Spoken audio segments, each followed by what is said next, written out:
This is Wasatch Mountain State Park in Midway, Utah.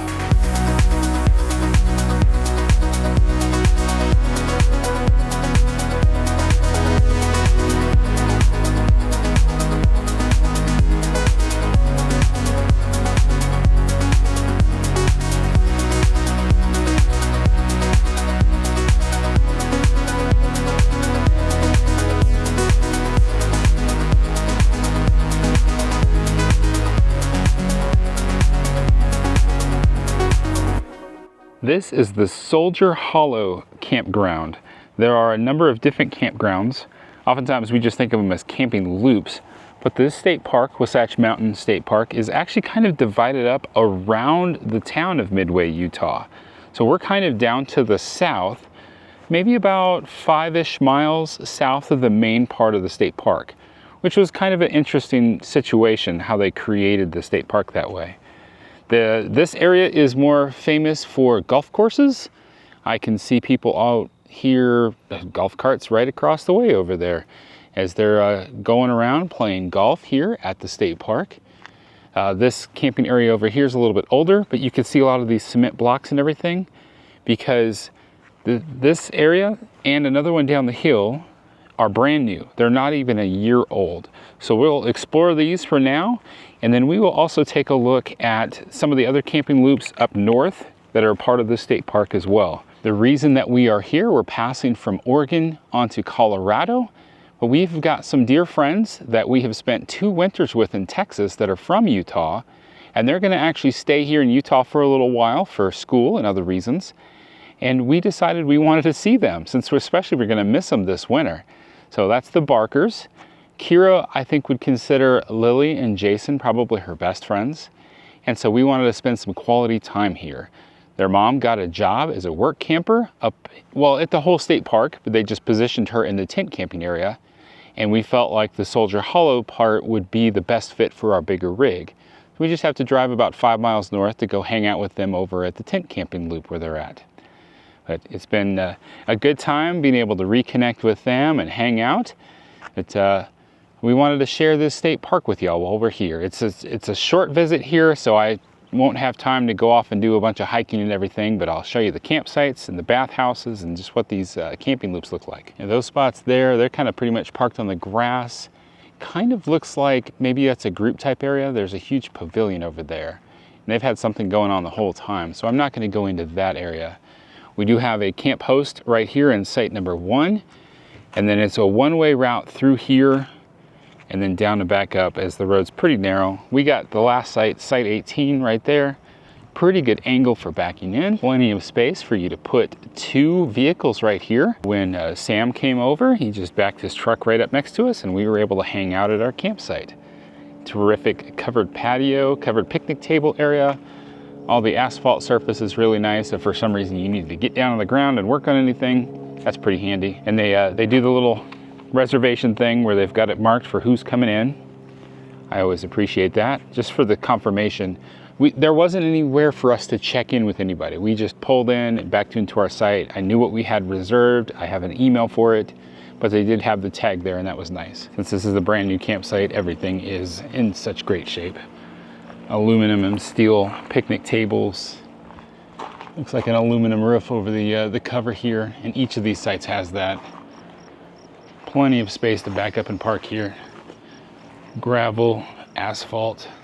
On the business side of things over here, they've got, I need to ask if this is a year-round campsite, because this is the kind of water spigot you typically would use if you're going to be open year-round. Looks like it's pretty well maintained. The downside is, I mean, I appreciate having the cement here, but if they do have a leak underneath, won't they have to come in and destroy the cement just to get to the leak? Now, one of the things that was an issue when we hooked up, we had problems with the 50 amp. You can see the lights there on my surge protector. The only lights that were on were this one and this one. And according to that, it was missing the L2. Hooked it up to the 30 amp and it worked just fine.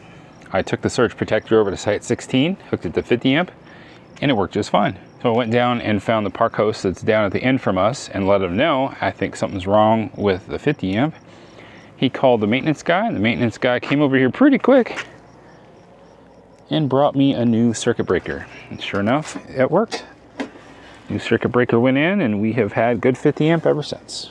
So they resolved that pretty fast. I was very happy with that. Yes, my hose is currently right there, but if I was worried that they were going to come around with the lawnmower, I could make sure to have all my hose off of anywhere that would be trimmed. But I don't think they're going to be trimming any of this stuff.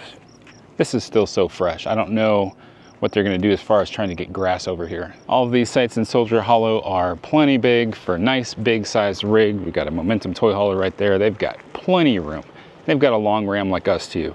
They're not sticking out in the road or anything. And let's go take a look at this bathhouse. This is interesting. It's very nice, but it leaves some questions. So here on the back side of the building, we've got 2 showers, and they've got a code, and I'll tell you how to find the code once you get here. So as you come into the shower, I'm sure the first thing you notice, well, my echo's pretty loud, there's no toilet or sink in here. It's just a shower. Plenty big, lots of room. I can tell you it is heated because it was cold out the other night when I took a shower, and it felt pretty good in here. You've got a handheld in here with the ADA. And we'll take a look at the other shower here in just a moment. Water pressure is great. Hot water is great. Got some little hooks right there and the bars. Now it's a motion sensor light, and after about 12 minutes that goes off. And then I noticed a few minutes later, check out this lock. There's no deadbolt, by the way. You have to hold this down, and it starts to blink red. Well, I started hearing a beep, and it was beeping to the red light.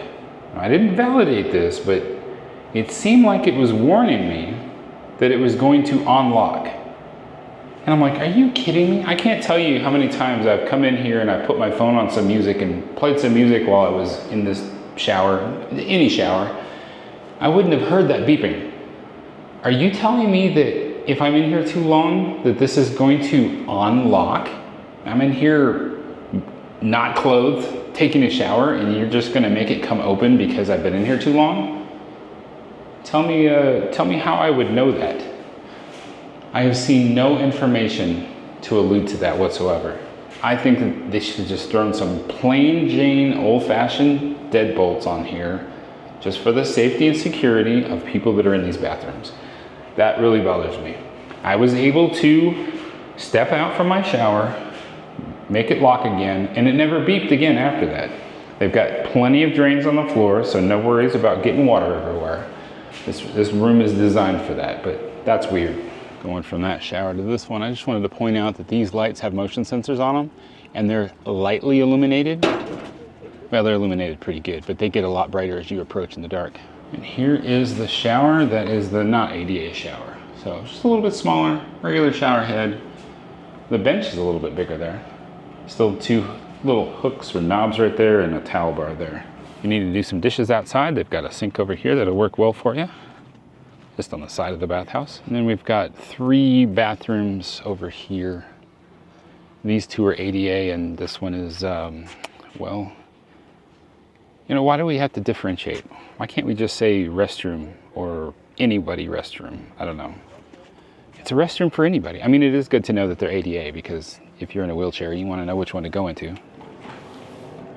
And they do have diaper changing rooms in these sides. So there's 3 of these. Now this room is a little bit smaller, but I don't know. I feel like they could have had 4 or 5 just full-on bathrooms. Not sure why they felt the need to divide these up like that. And they did that at the older ones too. We'll show you those later on. Apparently we've got a nice cabin over here. It's basically a tiny home on the edge, but they've got a nice covered patio that's overlooking the view down here. We'll take a look at Site 13. That's interesting, Site 13, these ones here, they've got the parking spaces on the end. We didn't have any kind of markings like that on ours. Oh, they also don't have covered picnic tables over here too. Interesting. So I paid $60 a night for our spot. I'll have to look and see if these ones cost a little less, or if they just have a little less for the fact that they've got this amazing view.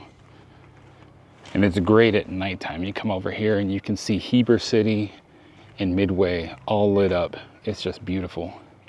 And there is a reservoir down here. I think it's Deer Park. That looks like a home right there, but then we've got another new campground just down the hill that's also a part of the state park. A lot of great mountain views out here. I mean, the trees aren't nearly as big, so you get to see a lot more. But we are a little short of a few views, as you can see some mountain peaks just over the top up there. When we go to the other part of the state park, you can see those mountains over there a lot better, as we're closer to these shorter mountains that are blocking our view. If you need groceries and supplies while you're in this area, Heber City has quite a bit to offer. There's a Walmart, Smith grocery store, and a Lee's marketplace. There's also a Sportsman's Warehouse there as well. I'm sure there's a lot of other stores too, so if you need camping supplies, food, groceries, clothing, whatever you need, Heber City's pretty much got you covered. Plenty of restaurants there too. Aside from the things that are to do right in this area, we are just a little bit south of Park City, Utah, which is where a lot of the skiing activities in the Winter Olympics took place when they were in Salt Lake City. And Salt Lake City is probably a little over an hour from here as well.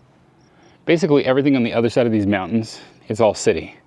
It's all like a big stretch of suburbs stemming from Salt Lake City.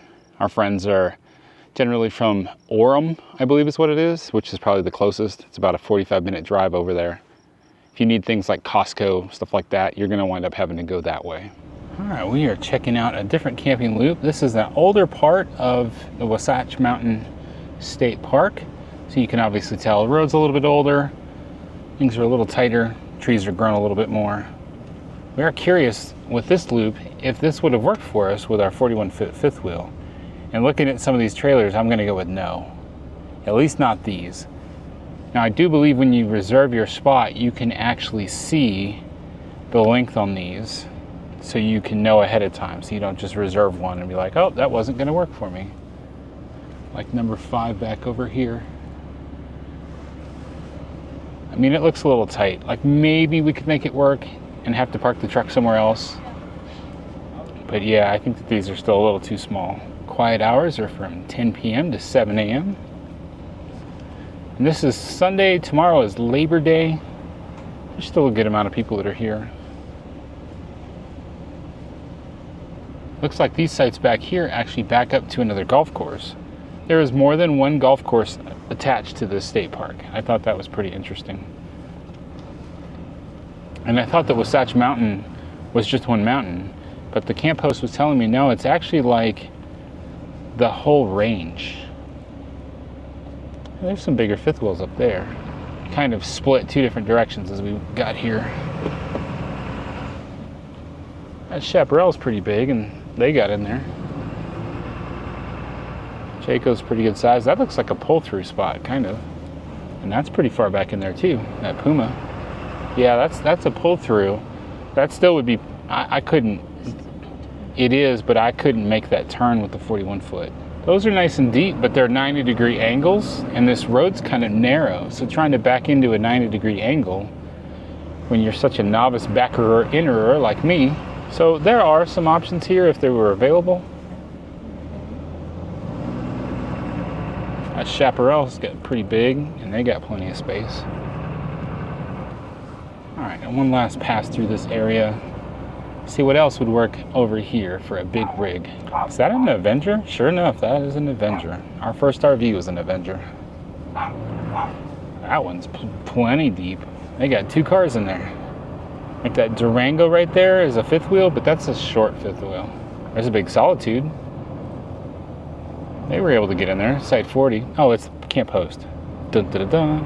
All right, I want to check out this bathhouse. This looks totally different than the other bathhouses. So just a big bathroom and then a bunch of individual showers out here. So these spots out here with these mirrors and plug-ins. So like if you want to shave or something, you can do that all outside. I thought that was interesting.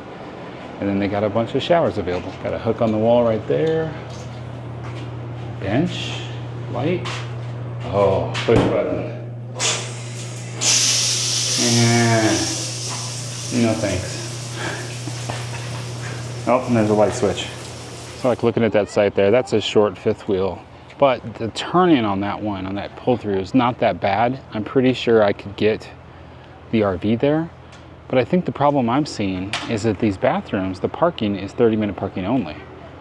So if I can't get room for my truck and my trailer in the spot, then I may have to go park all the way up at a like group camping area or something. Not really all that appealing. So I'm still thinking that the Soldier Hollow campground, which is really the loop, the Soldier Hollow loop, is still a better fit for the big rigs like us. Just a little bit of a bummer because when we would stay next to Lily and Jason in the past, Kira, Lily, and Jason could just run around whenever they wanted to, and right now we're having to like drive 6 miles over just to be able for them to hang out. So it would be nice to be set up in a way that they could spend time together. But who knows, in the future, it may be a different situation. If their mom gets a job camp hosting back here again, she didn't really get to pick the camping loop, they just assigned him. So she could get assigned to the Soldier Hollow in the future. We'll say there are a lot of kids running around and having fun at this park. That is a good feeling. That's the kind of parks that we like. We like to find places where the kids can roam and run free and have fun and feel safe. So on top of all the golf, there's all kinds of bike trails that are great for mountain biking, and they're letting people use e-bikes out here too. So I can't get over to look at any empty sites. They're all pretty much taken. It looks like they've got 50 amp power posts and water, and I'm not seeing anybody hook up the sewer. Pretty much just the camp host gets sewer. Unless you're at Soldier Hollow. So that was the Cottonwood loop that we just went through down there. And as I pointed out, there's no sewer connections, but they've got some pretty decent dump stations right here. We've got some water, sewer. Overall, I mean, this is a pretty nice setup. This looks new. Not sure what the graded drain is for. I mean, normally you'd hook up right there. Is that just like, oh, you had a poopsie, you start squeegeeing everything over there? Never seen anything quite like that. They got 2 lanes. That's more of a standard dump station over there. You got a couple dumpsters right there. And we do have Springer Hollow overnight group area is right up here. And there's another group over area and a couple of cabins over there and maybe some overflow parking. But they're very active. This is Labor Day weekend, so I really didn't want to stop and get out and show that stuff off. So we've got 2 more camping loops to take a look at, and we'll end with the tent camping loop because that's where our friends are at. All right, let's take a look at the Mahogany loop, and then we'll finish up with Oak Hollow. We've got dumpsters right there. This is looking even tighter than the Cottonwood loop.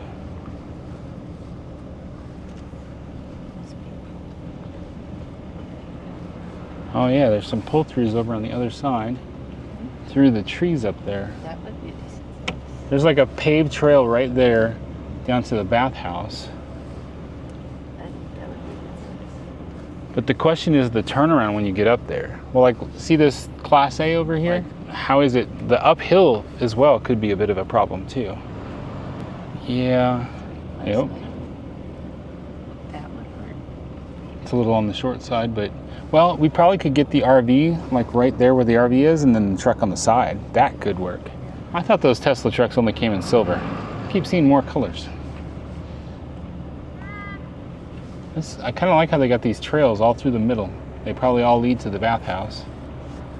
Oof. Look at the hump in it though.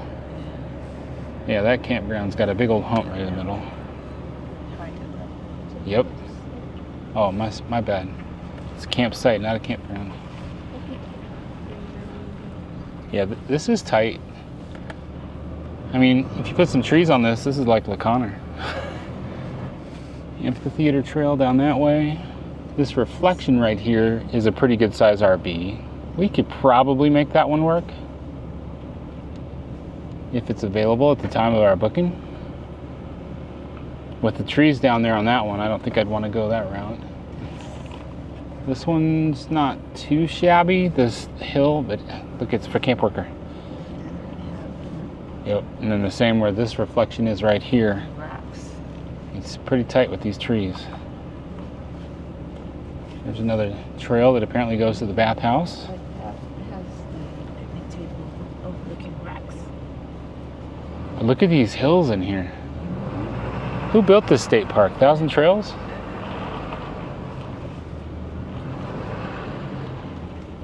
Just getting past this RV, look at how close this RV is right here that I just passed. Their RV is in great risk of getting hit. I do not like that at all. And then again, trail to the bathhouse right there. That's interesting. So you can't drive up to this bathhouse. You can only walk to this bathhouse. And we're back out to where we started. There's a little spot right there. It's tiny. All right, now let's go take a look at the tent only. And it's not tent only, it says it is, but there are some people up here with small trailers. I think we saw a pop up here. Camp hosts can get something a little bit bigger up here. There's a van. Yeah, if you are living the van life, you can squeeze over here into Oak Hollow. It's pretty steep coming through here too. We got camp host here. That's what some of the tent camping sites look like right there. So they've got water, picnic table, grill. Not sure if they've got power or not. Camping Loop has 2 bathhouses. We're gonna stop by the other one. They both look about the same in design. There are some trails through here. They got some dog poop stations. So I thought this shower was kind of interesting. This is in the Oak Hollow Loop, the tent, mostly tent camping. They've got one in the front and one in the back here, but you've got a door here. You come in, and then this door here, which I'm guessing is like probably the water heater, and then this door here with a light switch. You come in, you've got a mirror. Hello. There's a hook there, hook up there. You can old school lock it. And then the shower, which it looks like they've retiled and grouted the shower. It looks pretty nice. Actually, really nice working shower there. Handheld, not push button. That is greatly appreciated. Probably not much point in showing you the inside of the bathroom part. I mean, it's 2 sinks and a couple of toilets. That's about it. They got power, they got lights. All right, we're gonna finish up at this tent camping site. I wanna find out if they have power. You know what? I remember these things have plug-ins on the table. So this is kind of a cool setup here. Got all these big rocks down here to spread out your area. You've got this fire ring in the ground. That's awesome. This kind of water is usually for year-round camping. Those are designed to be able to handle a cold freeze. You got it above the ground fire barbecue. Sorry, I'm a little out of breath. There's a hill coming up here. I could easily sit 10 people at this picnic table. And then there's power right here.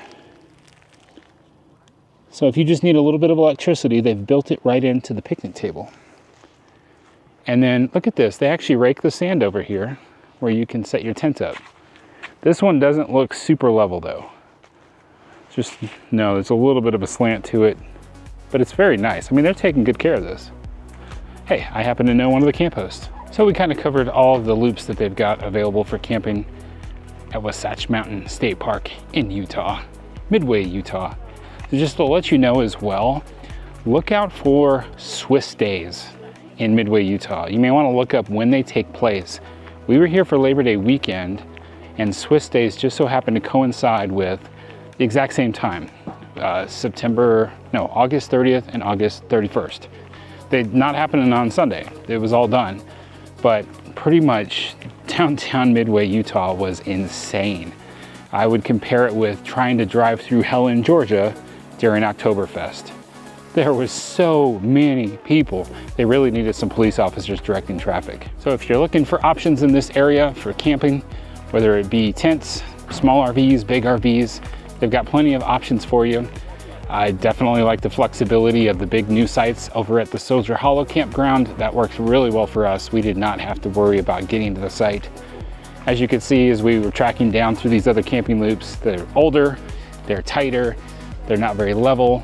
So, and plus they don't have sewer hookups either. So depending on your flexibility, you could probably get a better price.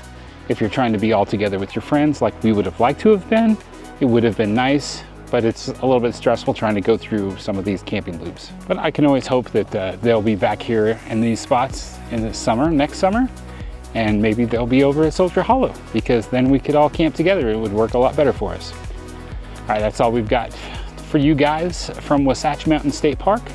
We are gonna go hang out with our friends and have some cheeseburger patties and enjoy the rest of our time with them before we head out for Colorado. Thanks again for watching, y'all. Remember that life happens, even some tight routes between some tall trees. Don't let that stop you. Get out there, see the country. Stay fresh cheese bags.